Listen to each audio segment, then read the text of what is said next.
What's up, guys? It's me, Jammin' Music Man, and in this video just wanted to spend these next few minutes just sharing my thoughts and memories of the recent passing of one of the all-time greats of professional wrestling, Joseph Laurinaitis, aka Road Warrior Animal.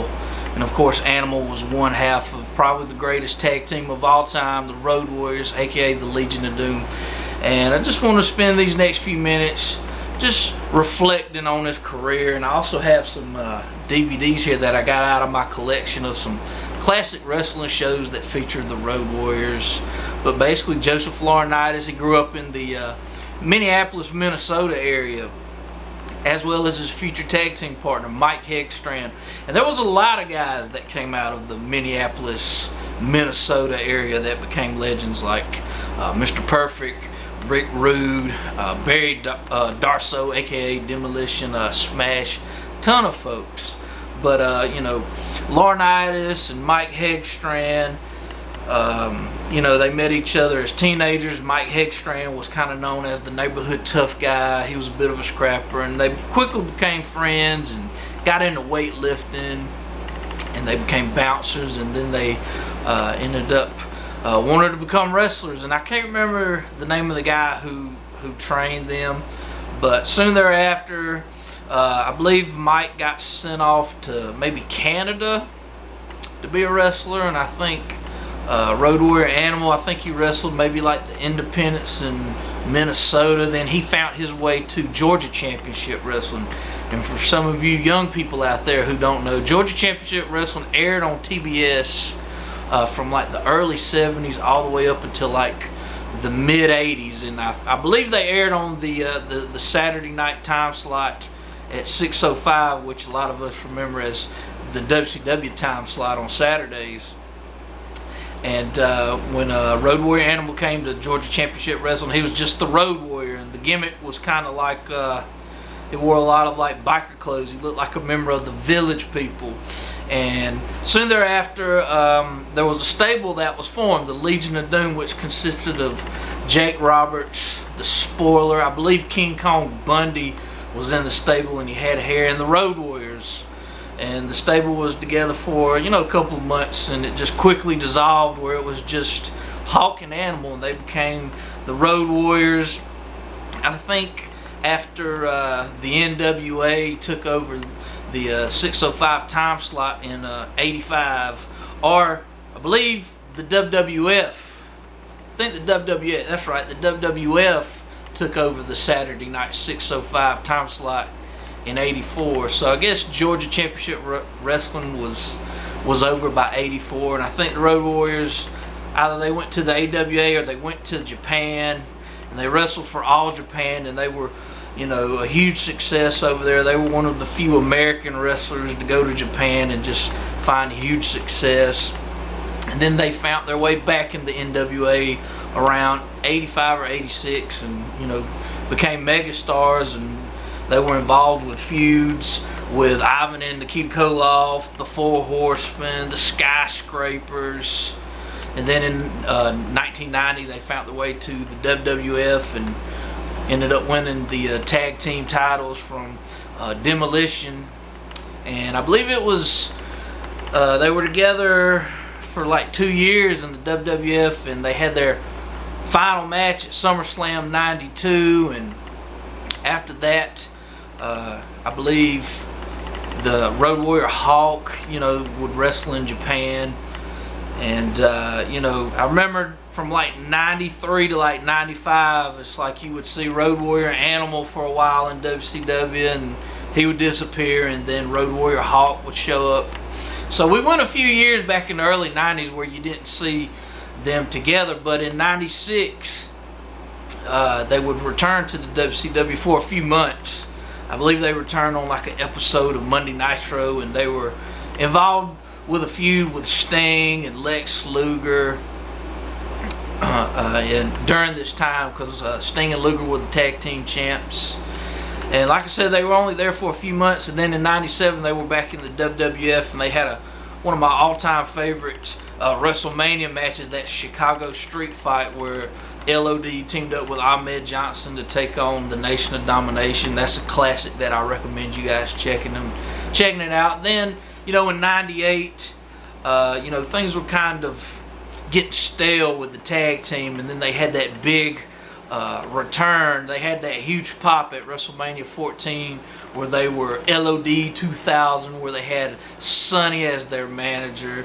You know, and I loved it. It was kick-ass at the time, where they had like the new look going on. And then by, you know, I believe at the end of '98, that's when they were doing that whole really bad, controversial angle where Road Warrior Hawk was just a, you know, total mess, addicted to drugs, and he wanted to die. You know, you guys know what I'm talking about.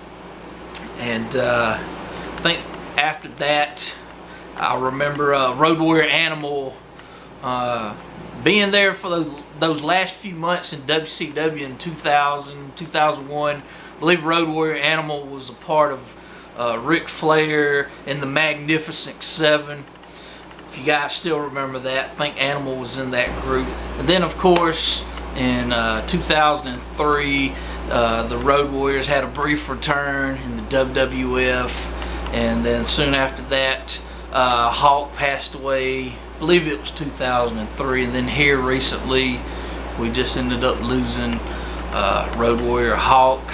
And just to share a little interesting note for you guys, it was just last year Road Warrior Animal was appearing at a local nearby wrestling show that I remember seeing on the poster. Mr. Wonderful was going to be there along with Kevin Sullivan, and Road Warrior Animal, not wrestling, just signing autographs, but they had some wrestling matches going on, and I wanted to go, but I believe I couldn't go because I had to be at work. And you know, looking back now, it was just a year ago that they had this show. Looking back now, I'm really kicking myself. I really wish I would have went to that show, but just wanted to share that note with you guys. But now I just wanted to recommend some matches for you guys to check out. This first DVD right here, it's Starrcade 86, Night of the Skywalkers, classic match. You get the Road Warriors taking on the Midnight Express, and probably one of the all-time great scaffold matches. Highly recommend checking that one out. This one right here is Starrcade 87, Chi-Town Heat. You get the Road Warriors taking on Arn Anderson and Tully Blanchard for the NWA Tag Titles. Great match. Next one right here, from Halloween Havoc 89, you get the Road Warriors taking on the Skyscrapers. And if you guys don't know who the Skyscrapers were, that was Sid Vicious and Dangerous Dan and Spivey. I actually like that whole feud that the Road Warriors had with the Skyscrapers from 89 all the way up until early 1990 when they left the company. But highly recommend checking out that match. This is another one. This is when the Road Warriors had just turned heel. They were heel for a brief time in 88. It's from Starrcade 88. You get the Road Warriors, who I believe they were the tag team champions during this time, and they're taking on the American Dream, Dusty Rhodes and Sting. And if you guys might remember, during this time when the Road Warriors had turned heel, they had I believe it was Animal who took out the spike and stabbed Dusty in the eye, and Dusty got into a lot of trouble with the big corporate executives on TBS because they found it too gruesome. And Dusty, shortly after that, he ended up leaving the NWA. But great match, and I love seeing the Road Warriors be heels during this time. This one right here, this is a classic. It's from Great American Bash 1987. You get the Road Warriors teaming up with the superpowers of Dusty Rhodes and Nikita Koloff to take on the original Four Horsemen. Or it wasn't the original Four Horsemen. This is when they had Lex Luger in the stable. But still, they were in the War Games, the original War Games matches. And you guys got to go back and check out some of those matches. But Great American Bash 87, you get the Road Warriors in the War Games. Go check it out. This one right here, this is from Starrcade 89, Future Shock. This is when they had an Iron Man and Iron Team tournament going on at the Omni in Atlanta, and the Road Warriors, the Steiner Brothers, the Skyscrapers, I believe. Or no, it was, what teams are in here? You get the Samoan SWAT team, and Dune. Those are your 4 teams that are in the Iron Team tournament. But anyway, you get a classic match in one of very few matches you ever saw. The Road Warriors taking on the Steiner Brothers. Go check it out from Starrcade 1989. And this is my final recommendation. This is from Uncensored 96. The Road Warriors taking on Sting and Booker T in a Chicago street fight. I thought it was a pretty good match. I know a lot of people kind of look down on Uncensored 96 because of the main event, but if you go back and look at some of the undercard matches, you get a lot of other great classics like Conan taking on Eddie Guerrero, Fit Finlay taking on Lord Steven Regal in a classic match. But the Sting and Booker T versus the Road Warriors Chicago street fight, go check it out. Alright, you guys, in closing, I just wanted to say thank you, Joseph Laurinaitis, aka Road Warrior Animal, for the memories that you gave us wrestling fans over the decades. The Road Warriors will not be forgotten anytime soon. You guys are in the Hall of Fame, and like I said, you guys are legends, and you guys may not be here with us, but you'll never be forgotten, and your spirit will live on. And I just hope you guys will share some of your favorite memories of Road Warrior Animal and the Road Warriors in the comment section below. But guys, I'm Jammin' Music Man. Thanks for watching, and I'll see you guys next time.